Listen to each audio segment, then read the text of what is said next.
शंभु पापस्य अंकरम कुलस कुशलस्य उपसंपदः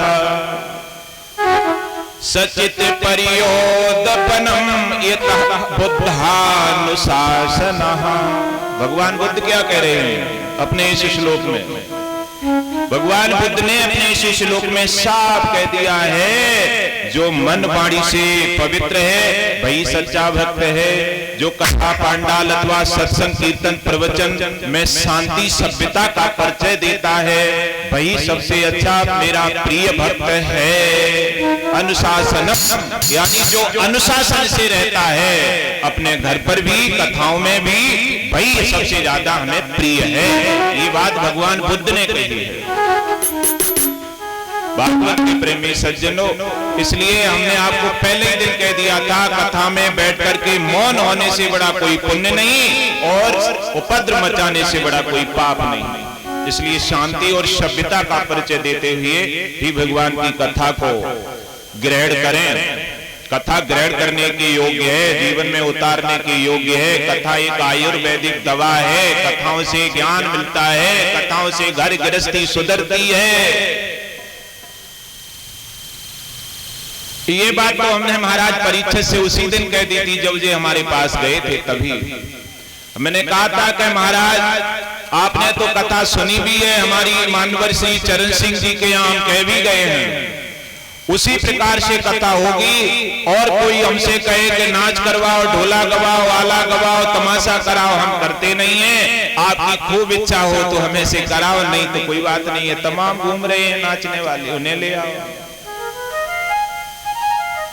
बहुत सारे लोग ऐसे हैं, आपने देखे भी होंगे, मोबाइलों पे देखो, भोले बाबा पंडाल में बन के नाच रहे हैं, पार्वती नाच रही हैं, पंडाल में बैठे लोग उन पर 10-10 रुपए ऐसे दिखा रहे हैं, भोले बाबा भाग भाग के ले रहे हैं।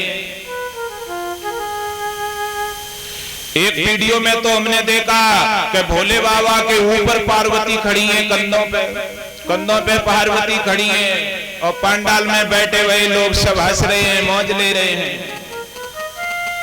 राधा कृष्ण बने जैसे वैश्याएं तमाशा करती थी वैसे राधा कृष्ण बनकर पंडाल में नाच रहे हैं। काली जी का भेष बनाकर देवी बनकर के भीख मांग रही हैं पंडाल में। कथावाचक तो तमाम प्रकार के हैं, हम किसी की आलोचना नहीं करते हैं, लेकिन वो सारा तमाशा कर रहे हैं और जनता बैठी बैठी हंस रही है, देख रही है, करा भी रही है। लेकिन उन्हें ये कहाँ मालूम है गोस्वामी जी क्या कह गए हैं, कथा की निंदा सुने जो काना पापो लगे गौ भात समाना। जो भगवान की कथा की निंदा सुनता है उसे एक गाय की हत्या के बराबर पाप लगता है। कथा की निंदा करे जो कोई निश्चय पड़े नरक में सोई।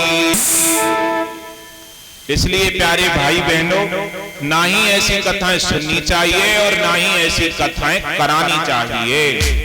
आपका पैसा मेहनत का पैसा है, मेहनत का पैसा भगवान के दरबार में पहुंचाना है तो मेहनत से ही बैठकर कथा सुननी पड़ेगी।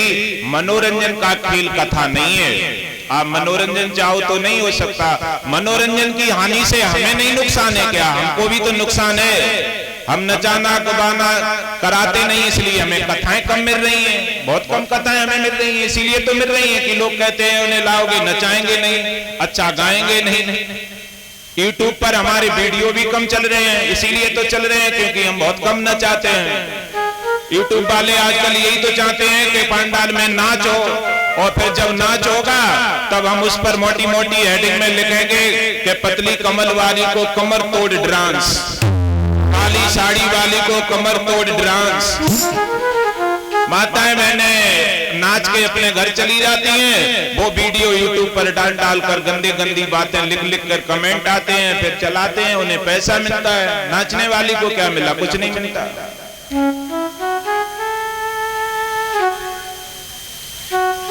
वही तो होता है आज की कथा में, यही तो हो गया है।